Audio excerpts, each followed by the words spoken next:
Hey, sports card fans, it's John, Boggs fan. Hope you're all doing well. As I promised about a week ago, I have another 100 cards for $100,000 video. I was waiting for a third card that I had won to show up in the mail so I could show all three off, and it finally came in the mail. So I'm excited to do this video. Really happy about the three cards that I picked up for a couple reasons. One, they are really nice cards, really nice examples for the particular grade that I got.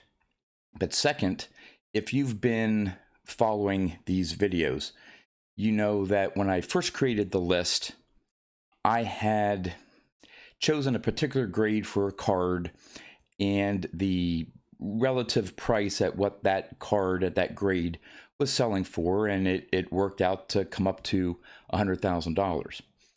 Well, that was the theory part of it. The reality of me actually trying to buy those cards for that particular price for that particular grade was becoming a little bit of an issue.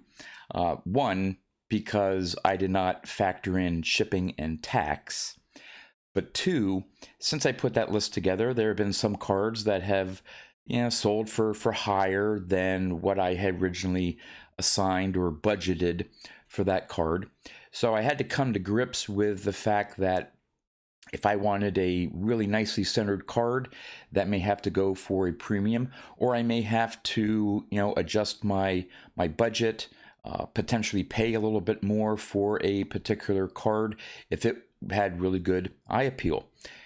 The other thing that I realized is that for some of the cards, again, I had chosen a particular grade of, hey, it'd be really nice to have this card in this particular grade, but I realized that I could still get a really nice copy even if I went down one grade, and would afford me to save some money versus what I originally budgeted. And two of these three cards fit into that. I had originally looked at one particular grade, but found a really nice copy, one grade lower, that I feel still has great eye appeal. They're not perfect, but to me, they look really nice, and I'm very happy to have these cards as part of my collection. So to give a summary, now that I have 9 cards out of the 100, I had originally budgeted for these 9 cards a total of $950. Through these 2 particular cards that I decided to drop down a grade, I've now spent a total, including shipping and tax, $875. So I am $75 now under my budget so far. And that could cover one of those, cheaper cards that I'm looking to add. So I'm going to continually look at, initially the card that I want in a particular grade, but also one grade lower if possible, to see if I can still find a really nice, eye-appealing card that I'd be happy with and would be able to save me some money. So again, really excited to show these cards off. So I'm going to turn the camera around and let's get right to it. Okay, the first card that I have to show off is one of the examples in which I went down one grade and still feel that I picked up a very nice, eye-appealing card, at least to me.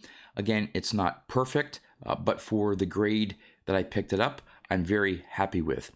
For this particular card, I originally wanted to go after a PSA 6 copy, and I had budgeted $150. Now, of course, that was not including shipping and tax. This was an auction, and I ended up winning it for $100.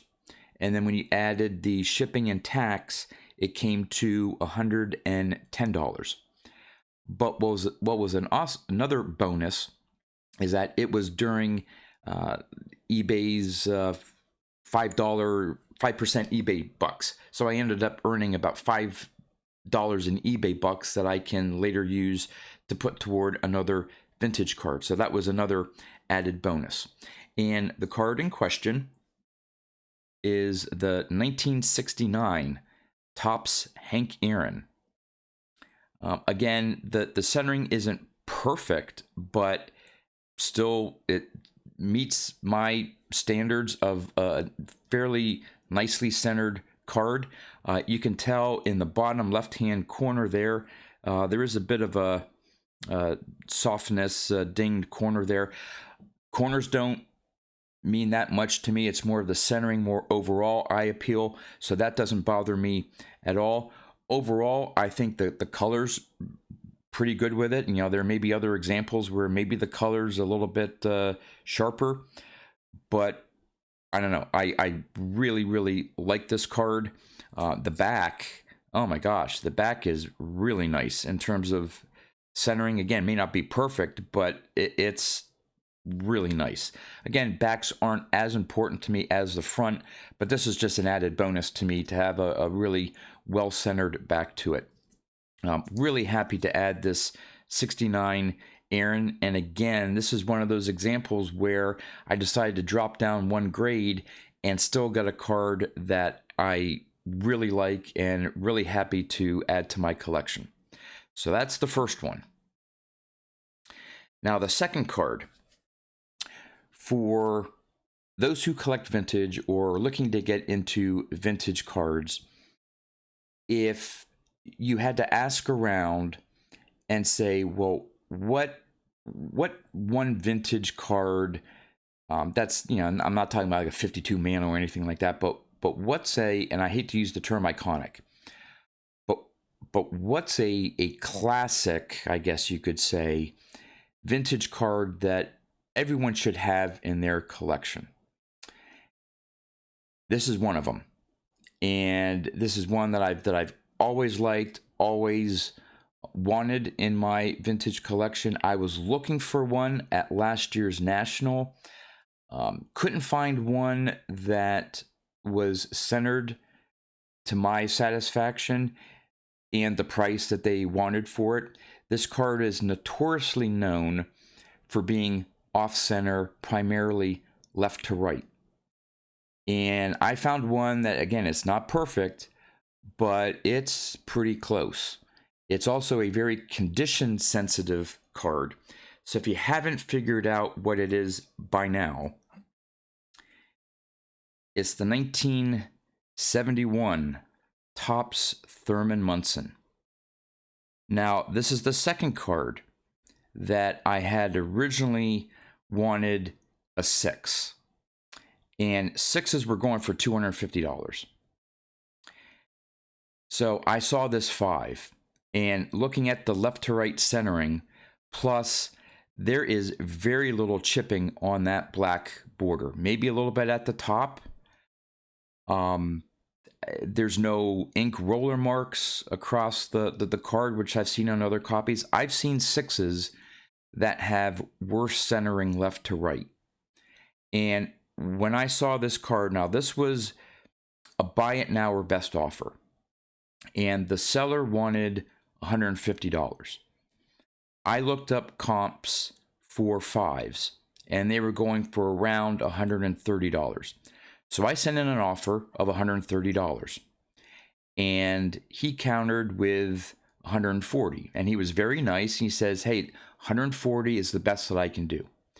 Now, if you've been following my videos, again, and I had mentioned at the start of this video, I had passed up, I think, a 1971 Topps Hank Aaron because I was $10 off. I held off for $10 because we couldn't agree back and forth with best offers, and I passed on it. So I noticed the comps were $130. He offered $140. And I was thinking to myself, you know what?